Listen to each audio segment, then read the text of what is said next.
Is a Sidelying Hip Abduction video. Okay, now with this video there is, or with this exercise rather, there's quite a few subtle and small details that we want to use and implement that we're going to keep throughout the exercise to isolate our hip specifically. Okay, so please pay attention to this, and as you're doing the exercise yourself, you will find what you need to do to make the exercise more difficult and to isolate the hip. Okay, so you'll be aware of this sensation of your body trying to find compensations, and we're going to try and limit against that. So essentially what we're doing is going to be lying on our side. Your foot can be on a box around this height, or even a little higher is okay.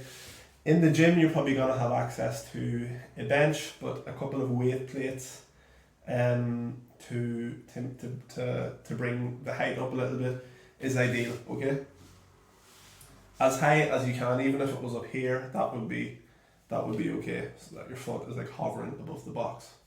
So essentially, first off, you're going to have a straight line between knee, shoulder, hip, or head, shoulder, hip, knee, foot.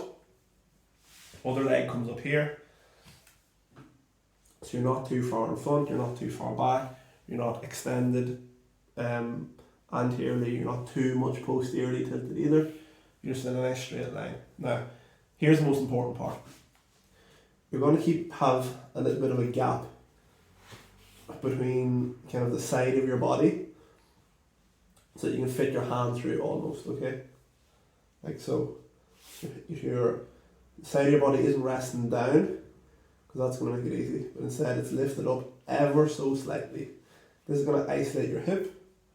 Now essentially I'm going to exaggerate the movement just so you can see what's happening, but obviously as you're doing it and you're under fatigue, it won't be as drastic as this. Okay, so essentially you're going to think that someone's pulling your foot and your heel away on the far side. Okay, so when it's pulled, then it's getting up.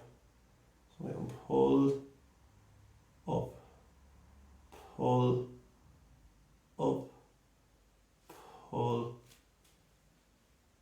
up. Okay, so as you're doing it, this, and you're tired, these movements won't be as drastic. Okay, but the intent is that, well, you're pushing your foot away like so, but it's like someone's pulling it away, and at the same time you're trying to raise it up each time. Now, as you're going to do this, you're going to find that you may shift into an anterior tilt a little bit, like so. You want to avoid that, so you can do that through a nice controlled breath. So,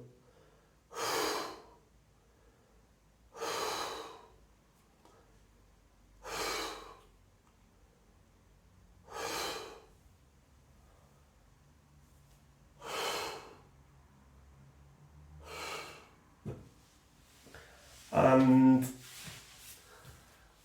after a couple of reps of that under control, your hip is going to be really cooking. So pay attention to the cues. Remember that little gap on your rib cage, under the side of your body rather, and yeah, you'll understand yourself how you need to organise and make it tougher. So really pay attention to the sensations of your body and how it wants to compensate, and you want to avoid that to isolate your hip.